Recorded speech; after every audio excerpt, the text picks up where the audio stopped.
Good afternoon. This is the In My Opinion show. I am Henry Hatter, your host. Today I have a very distinguished guest with us.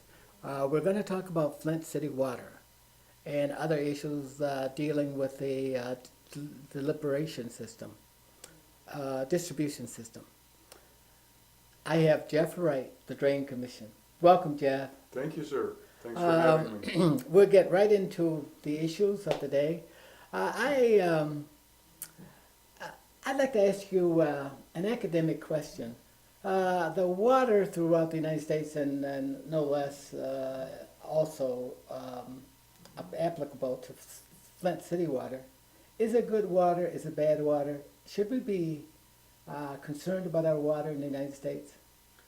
In a general sense, no, Henry. Municipal water particularly.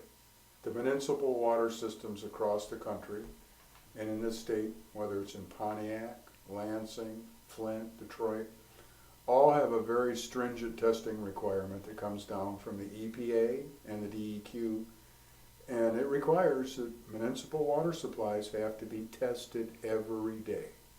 And if there's anything found beyond the norm, the people have to be notified. That means that the water meets a certain EPA standard or DNR standard or Yes, local sir. standard, right? Yes, sir. Anytime you exceed that standard, you must report immediately, without delay, Yes, sir. to the authorities, that Yes, being sir. the legal authorities. Yes.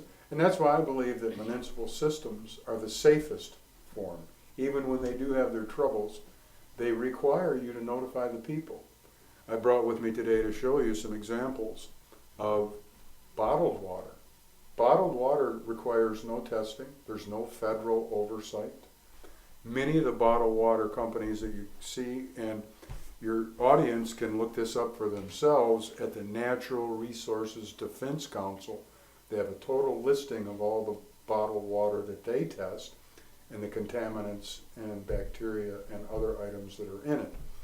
So bottled water does not require testing, and even if they do test it and they find something wrong, they're not required to notify the people. The same with private wells. There are no federal standards on There are bottled no water. federal standards. No local standards. No local No standards. state standards. No state standards. You're on your own. You're on your own. Municipal water systems are the only systems that have standards, require testing every day, and if there is something wrong, they have to notify the people immediately. Without delay. And they also must submit a compliance report and a time period that you will reestablish a compliance if you exceed those standards, right? Yes. So there's a mechanism through EPA, the DNR, the Drinking Water Division of the DNR, and local standards that people do get engaged, and they attack the problem immediately without delay. Yes. And they advise people what to do if there is a non-compliance. What do they advise people to do if there's a non-compliance? Well, it depends on what the non-compliance is related to. For instance, the last several years that we were on the Detroit water system, Detroit required us to boil our water 17 different times over a few year period. And that was totally related to bacteria. So even though you may have bacteria that came from the Detroit system, boiling it simply destroyed that bacteria, made it safe. There are other non-compliant issues that deal with chemicals. Boiling water doesn't reduce the chemical in that water, as you well know. So depending on the amount that's in this, the amount that's been exceeded, it might require that this verbiage that older people, younger people, and people with deficient immune systems don't drink the water or seek advice from their physician. And then there's multiple different things that are tested for that could have different results or different actions if they were to find them. In Flint's case, even though the county has no jurisdiction over Flint, they're their own entity, it was they exceeded the level of THMs at the treatment plant, and you could probably explain that better than I, what that is a result of, the chlorine, the organics, etc. And that happened in August of last year. It's my understanding that all the testing since has came back within the EPA standards. I just wonder if our audience is listening to what you just said, because you had a non-compliance back in August. We had exceeded the limits on THM, right? Yes. The Uh, limit is set trihalo by the EPA, 80 methane, parts yeah. per billion. 80 parts per billion.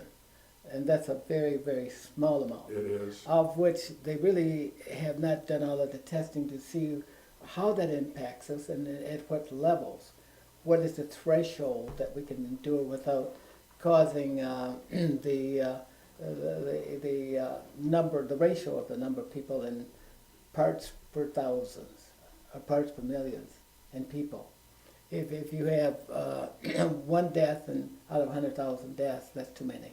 I think, I believe. Or that there's illness. something- And, yeah, you or know, illness the is people correct. received a notice that Yeah. is required by the Yeah. EPA Yeah. anytime you exceed Yeah. a limit. And that should make anybody concerned. It would make me concerned. But it is important to note that that testing goes all the way back to August. And I'd like to have the audience understand that there are three um, schools of contaminants that we need to be concerned about.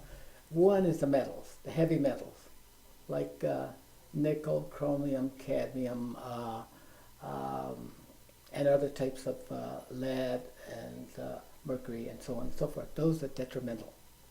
So the water drinking regulations require the purveyor to remove these to the point where they are at so many parts per million. Is it 0.0005 parts per million or per billion? Per billion. Per billion. Very, Okay. very, very small.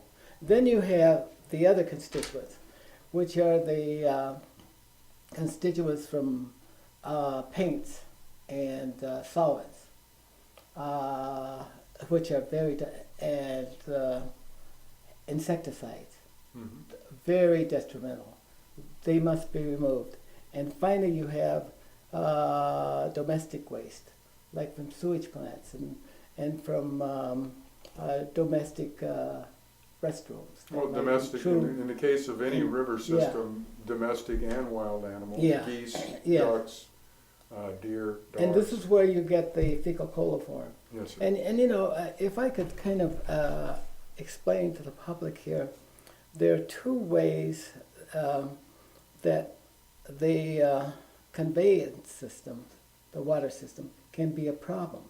One is if the pressure inside the pipe is higher than the pressure outside, you don't get seeping of water from the outside.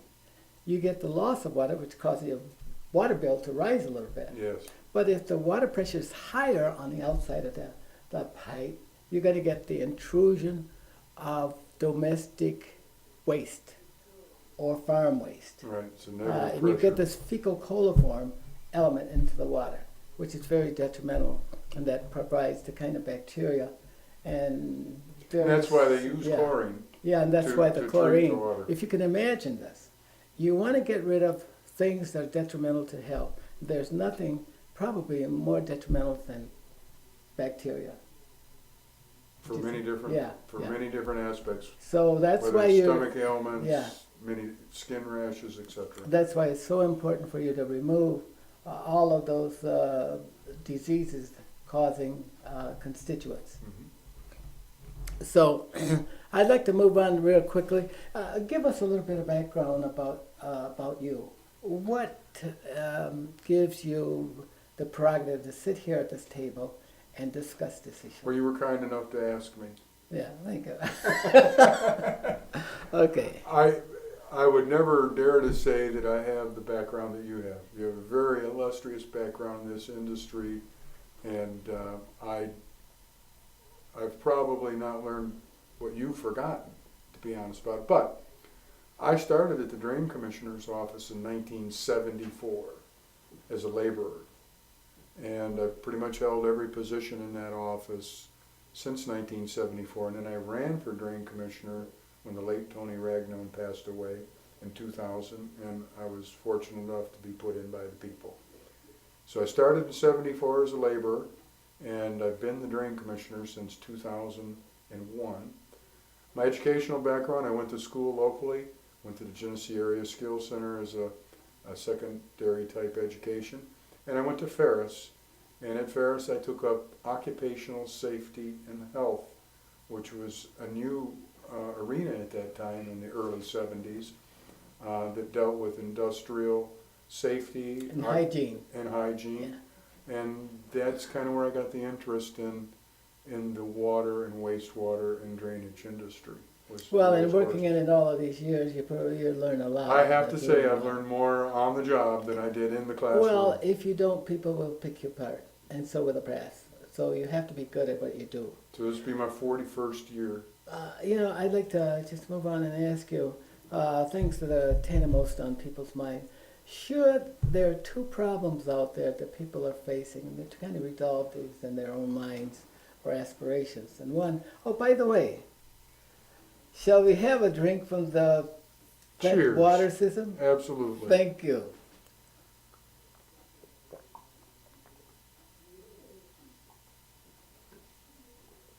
Mm.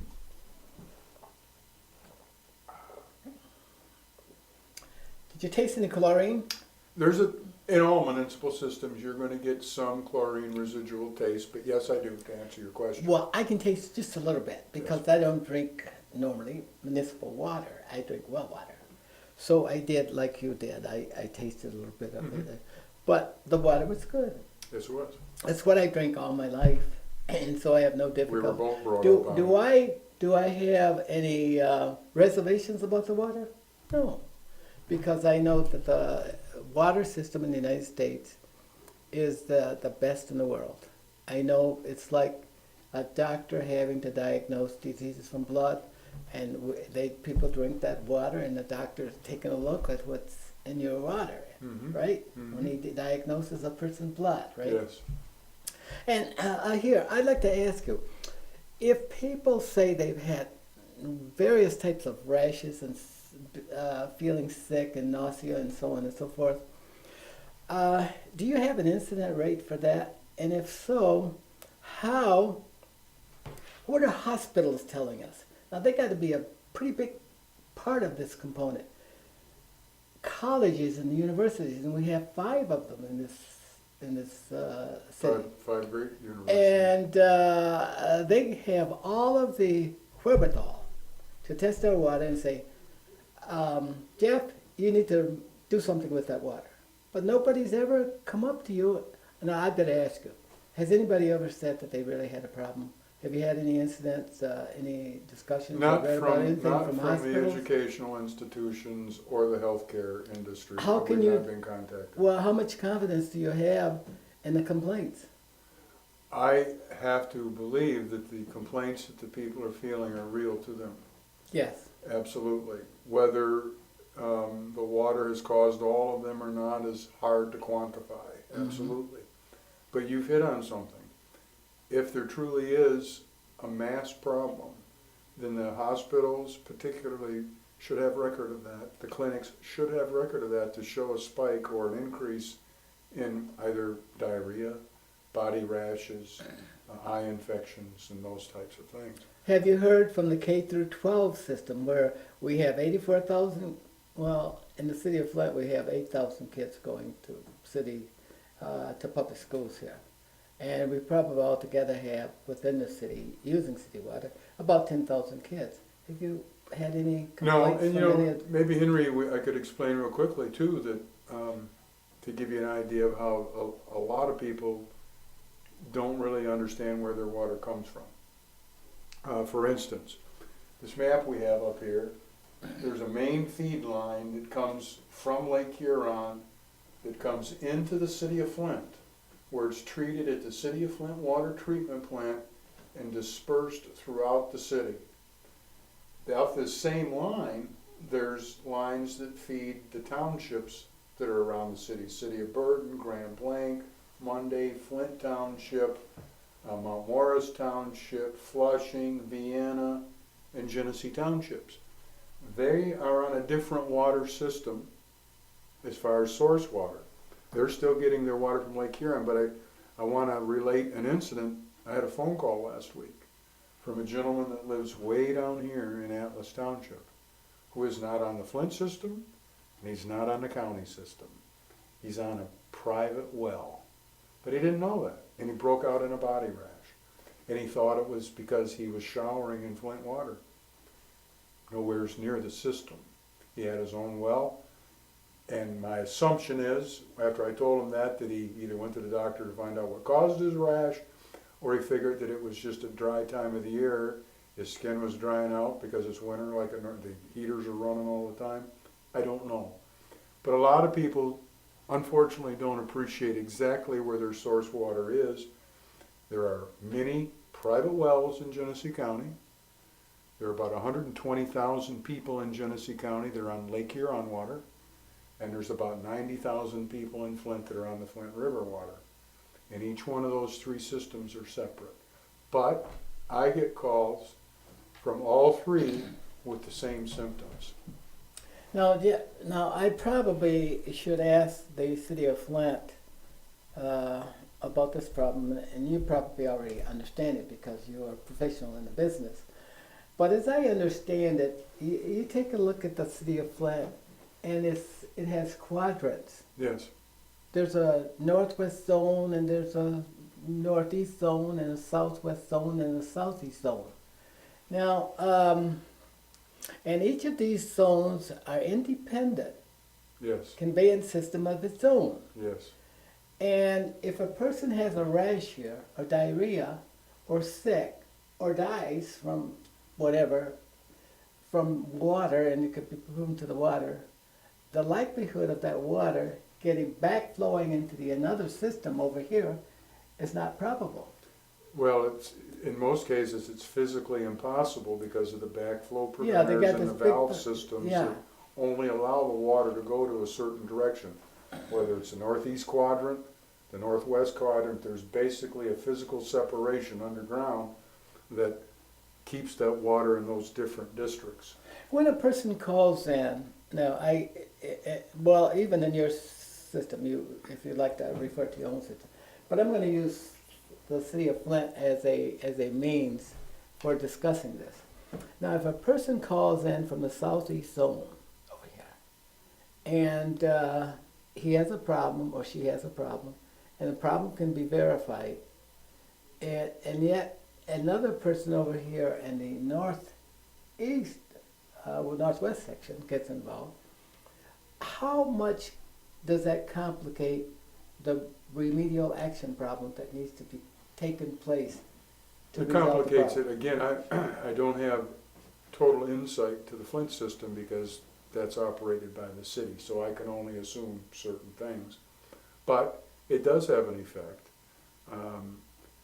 I think when the people see on a newscast or read it in the paper that there's a problem here on the, say, the northeast side, they assume that it's the whole city, Yeah, and it's not. It's localized to a Yeah. specific area. Now, the problem might get solved up here, and then next week you got another one over here, but they're unrelated. that's different. But does it, when you get this confusion of everybody complaining and not having real justifiable reason to criticize the water problem, it does interfere with the resolution of the problem, doesn't it? Well, yes. You have to understand that Flint has limited resources.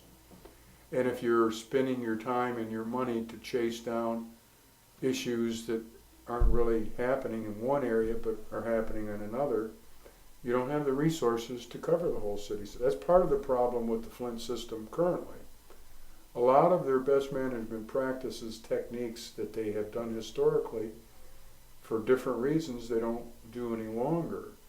And I think that the city hiring an independent professional water engineer or company to look at how they fix water lines, how they replace water lines, how they repair water line breaks is very important, because I believe that they can reduce a lot of their problems by just implementing best management practices when it comes to water line repairs.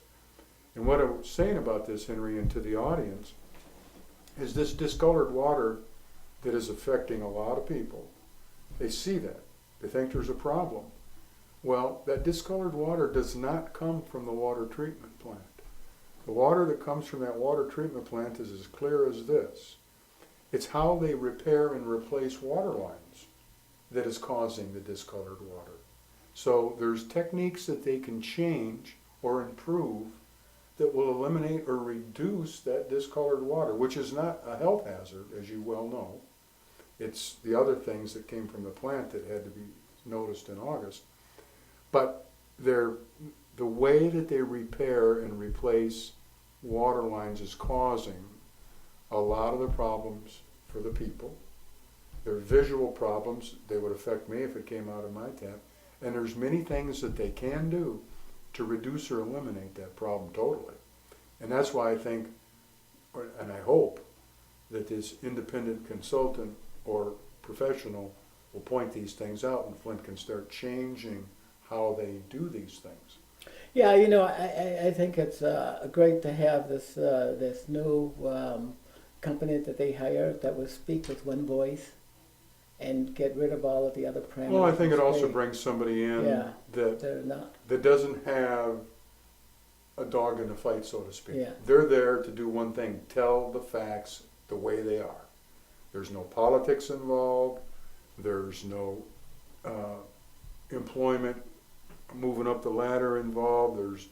It's a professional firm that will just be there to say, hey, you're doing this right. You need to change this a little bit or alter this so that they're doing things the way that they should be. If I may, Henry, the county has water line breaks too. My system on the outside of the county, we have water line breaks too, but we don't have those kinds of problems. Mm-hmm.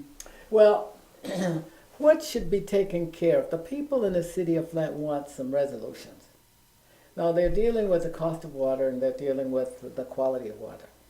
Which one do you think is the most achievable immediately? Well, I believe that both of them have to be addressed because although Flint doesn't have the most expensive water in the state, it's really close to the top. So you mean in quality?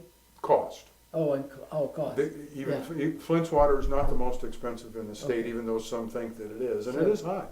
It is towards the top. But cost and perception or aesthetics is what Flint needs to work on. Because right now it's healthy, safe water. The testing by EPA standards have came back fine since August. So now you got a color issue, a taste issue, and a perception issue. And that's the part that they have to work on. And that's going to take time. They have to reach out to the people more to tell them what to expect when you repair a water line. Just don't go repair that water line and then somebody has discolored water and they wonder why. Go tell the people before you do it. Yeah, and that's what EPA requires for you. If you have an incident, you need to report it right away. And that helps the people. It improves the knowledge of the people of the system. That's what EPA requires. People should not take that as a negative. They should take it as an alert system. But if the city or its purveyor is floundering a little bit, then that's the time to get community Well, action. unfortunately, when you're having financial troubles, water and sewer systems are some of the first that get cut as far as person power and techniques, And there's so much that we could talk about Flint's water, the county water, and the KWA system, which is going to help both communities. Would you touch upon that real quickly? Well, because I don't know how much time we have, but I would like to say that we need to 2 or do 3 this minutes. again. Yeah, but we need to Absolutely. talk about this. Please let people know that there's hope in the... Well, there's hope with the system you have. Yeah. The system is a healthy system. It needs some improvement, no doubt about it. But when the KWA gets here, which is estimated to be June of next year, Yeah. you're going to have a very clean source of water in Lake Huron. But then you still got to run it through the treatment plant. You still run through the treatment plant, but you don't have to use the levels of chlorine in it because it doesn't have the suspended dirt and solids in it.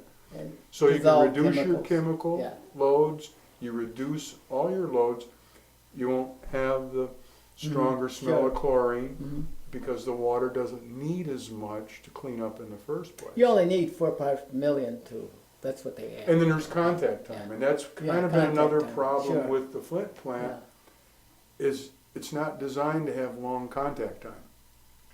And that's one of the things they're gonna have to address if they continue to use the Flint River as a source. So you think? Do you think people can look for some kind of relief within the next? I can't, unfortunately, half year. I'm not an elected representative of the Flint water sewer system. I think that the leaders of Flint and the emergency manager, i.e. the governor, who did give the city $2 million to help address the issues, they've been woken up to the fact there's a problem and it needs to be addressed. So hoping that time frame gets shortened. Well, if you could just kind of leave people with some kind of idea of how they can prevent the discharge of heavy metals, solvents into their sewer system, and other types of bacteria into their sewer system that goes to the waste treatment plant and discharged back into the river to only be picked We all up drink the same by water when it comes to people that. downstream, like at Flushing and so on and so The forth. next thing that we're gonna have to face, believe it or not, are pharmaceuticals. We take so many pharmaceuticals in this country and pass through our system that we're actually starting to pick up pharmaceuticals, whether they be antibiotics or other products in the water system. Sure. Very hard to get out of the water system. So don't flush your unused pills down the toilet because that adds to the problem. Okay. Don't put your oil from your car into the system. Okay, Jeff, we gotta Properly cut it off right dispose it. there. We gotta go. But we could do a whole show just Okay. on how to treat the water. Well, today, folks, really, the purpose of this show today was to clarify and give you information regarding the best information that we have on the condition of city water and how it's distributed throughout the city. Jeff, thank you so My much for pleasure. coming. I hope that we can do this again. You've My been pleasure. very Love it. informative, and I believe that the people, next time we have you on the show, we'll be able Get some to have questions people- from the people. Yeah, maybe. get some questions from people. At this time, I must say this is Henry Hatter of the In My Opinion show, and we're signing out, and stay focused.